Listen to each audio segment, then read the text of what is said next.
بسم الله الرحمن الرحيم وخرج البيهقي في شعب إسنادي نبي سعيد الخدري رضي الله تعالى عنه قال رسول الله صلى الله عليه وعلى آله وسلم إذا كان أول ليلة من رمضان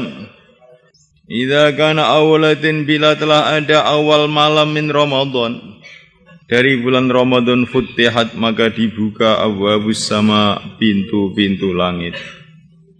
Futtihat dibuka, jadi dibuka belak. Kalau hanya futtihat saja ya dibuka gitu aja. Tapi ketika dikasih tasydid futtihat dibuka belak kabeh. Fala yughlaqu maka tidak dikunci minha dari pintu-pintu langit babun satu pintu pun. Hatta takuna hingga ada akhirul lailati min Ramadan, akhir malam dari Ramadan. Ketika ada awal malam Ramadan, pintu-pintu langit dibuka, tidak dikunci satu pintu pun, sehingga ada akhir malam Ramadan. Walaisa abdun mu'minun, tidak ada seorang hamba yang mukmin yusalli yang salat fi lailatin dalam satu malam.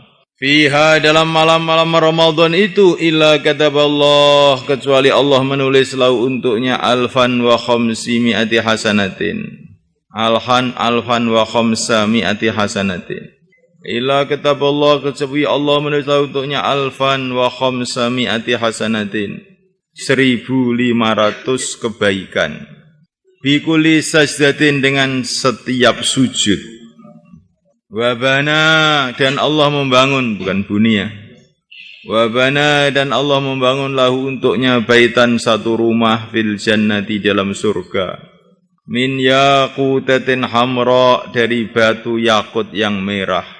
Laha yang bagi rumah itu situna alfa bab 60.000 pintu.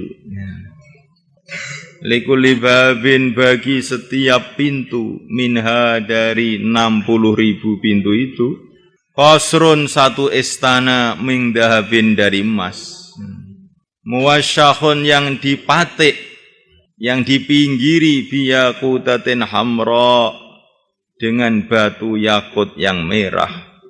Fa idza shoma bila dia telah berpuasa awal hari min Ramadan dari bulan Ramadan. Ghufira lahu maka diampuni lahu untuknya ma taqaddama min dambi perkara yang telah terdahulu dari dosanya. Ila misli dzalikal yaum sampai seperti hari itu min syahri Ramadan dari bulan Ramadan. Itu dosa yang telah lalu sampai Ramadan itu maksudnya gitu. Wastaghfara dan memintakan ampun lahu untuknya kula yaumin setiap hari 70.000 malak 70.000 malaikat. Min salatil ghadah mulai salat subuh ila antawara sampai tenggelam matahari sampai tertutup matahari bil hijabi dengan tutup. Wa kana dan ala lahu baginya bikuli sajdatin dengan setiap sujudan sajadah yang dia sujud dengannya fi syahri Ramadan dalam Ramadan bilailin pada waktu malam au naharin atau waktu siang syajaratun pohon yasiru yang berjalan ar-raqibu orang yang naik kendaraan fi dzilha dalam naungan pohon itu 500 amin 500 tahun. Walal baiki wa qad ra'ayna fil hadis al-masyhurah ma yadullu li hadza aw li ba'dhi ma'na. Aku telah meriwayatkan dari hadis dalam hadis yang masyhur perkara yang menunjukkan pada hadis ini atau sebagian maknanya. Bila telah ada awal malam Ramadan maka pintu-pintu langit dibuka maka tidak dikunci darinya satu pintu pun sehingga akhir malam Ramadan. Tidak ada hamba mukmin yang salat dalam satu malam dalam bulan Ramadan itu kecuali Allah menulis untuknya 1.500 kebaikan dengan sebab setiap sujud. Jadi pahalanya setiap sujud 1.500 kebaikan. Dan setiap sholat dan Allah membangun untuknya satu rumah di surga dari batu yakut yang merah. Yang rumah itu punya 60.000 pintu. Setiap pintu itu ada istananya dari emas yang dipatik dengan intan merah. Bila dia puasa pada awal hari dari Ramadan maka diampuni perkara yang telah terdahulu dari dosanya sampai seperti hari itu dari bulan Ramadan sampai hari itu. Dan memintakan ampun untuknya tiap hari 70.000 malaikat dari sholat subuh, mulai puasa sampai matahari tertutup. Dan adalah baginya dengan setiap sujud yang dia sujud dengannya dalam bulan Ramadan, dalam malam atau siang, akan dikasih pahala pohon yang berjalan. Kalau orang yang berkendaraan berjalan dalam naungan pohon itu 500 tahun baru selesai. Dan ini jangan aneh kamu pahala yang seperti ini. Karena Allah itu menciptakan alam semesta yang sekian besarnya itu. Bumi, langit dengan bintang-bintangnya yang jumlahnya triliun-triliun, bukan 60.000. Triliun-triliun bintang, triliun-triliun planet. Itu diciptakan oleh Allah dengan satu kalimat saja. Kun, jadilah maka jadi. Allah menciptakan pohon-pohon yang jumlahnya bermiliat-miliat, daunnya yang jumlahnya bertriliun-triliun. Gak ada yang bisa ngitung. Dengan satu kalimat kun, jadilah maka jadi. Dalam diri kamu itu sendiri ada sel-sel darah yang jumlahnya bermiliat-miliat. Diciptakan oleh Allah dengan kun, jadilah maka jadi. Dalam mata kamu sendiri itu loh ada berjuta-juta jaringan. Itu diciptakan oleh Allah dengan kun, jadilah maka jadi. Dalam setiap rambut kamu itu ada berjuta-juta atom. Diciptakan oleh kun, jadilah maka jadi. Jadi kalau Allah memberi pahala itu ya sudah. Nggak bisa dibayangkan banyaknya ini. Ini yang diceritakan di sini, ini hanya yang bisa diceritakan saja. Ada yang belum diceritakan. Wa ana ajibihi dalam hadis-hadis yang lain itu. Puasa itu saya sendiri yang akan balas. Maksudnya sudah nggak ada yang tahu balasannya itu. Ini cuma sebagian aja diceritakan supaya kita ada gambaran pahala puasa itu. Jadi kalau orang itu ingin kaya dengan agama ini kan mudah. Puasa sehari sudah punya rumah isinya 60.000 istana. Tapi kalau kamu ingin kaya dengan dunia, kamu macul sampai budung kamu cepot pun gak akan dapat rumah dari emas. Kamu berpikir siang dan malam gak akan punya rumah satu aja dari emas, gak akan punya. Presiden Amerika punya rumah dari emas? Enggak. Dari semen juga. Mana presiden yang paling kaya? Raja Saudi, Raja Abdullah, orang paling kaya di dunia, rumahnya dari emas? Enggak. Dari semen juga. Jadi mencari kemuliaan, mencari kebahagiaan dengan agama ini sangat mudah, tapi sedikit orang yang paham.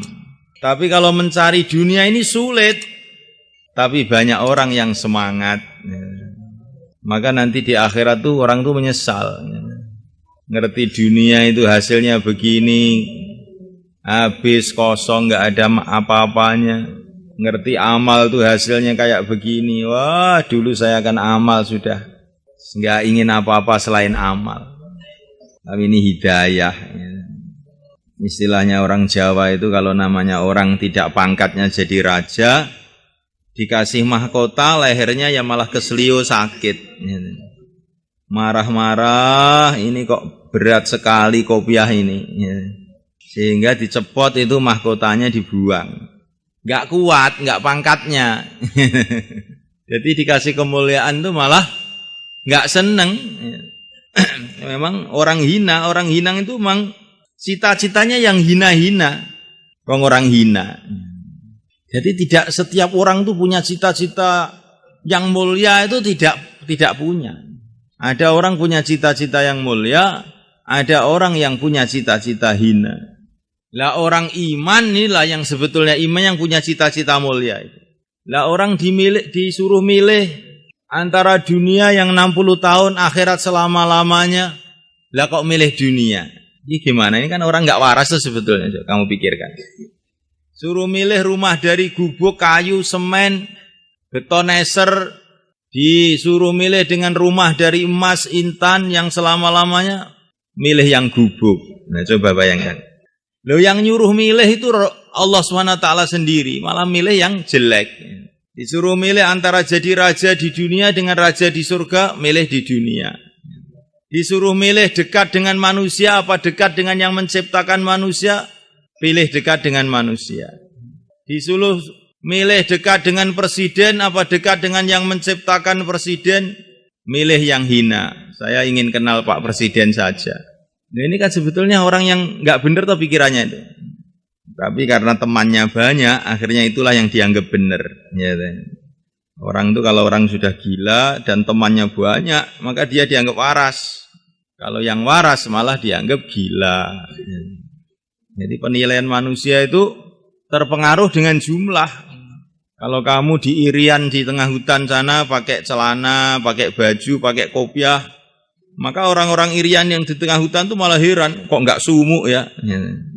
Kok enggak panas ya? Malah dianggap lucu, ini orang apa? Ini orang kok keselimutan di mana-mana. Karena enggak punya teman. Sebaliknya kalau orang Irian itu ke Temboros ini dibikin tontonan satu kampung. Ini orang bagaimana? Nah begitu juga orang-orang yang tidak beriman itu nanti di akhirat dia juga ingah-ingih. Walaupun dia ini raja, titelnya itu profesor, doktor, PhD. Sampai di sana ingah-ingih ternyata saya ini orang tolol dulu. Ternyata saya ini orang bodoh dulu. Masih pinter orang-orang buta huruf yang mau sholat. Tapi kalau kefahaman itu sudah di akhirat nggak ada nilainya. Ini kamu renungi walaupun ini kayak guyonan tapi ini nyatanya itu seperti itu manusia itu. Kamu renungi betul-betul.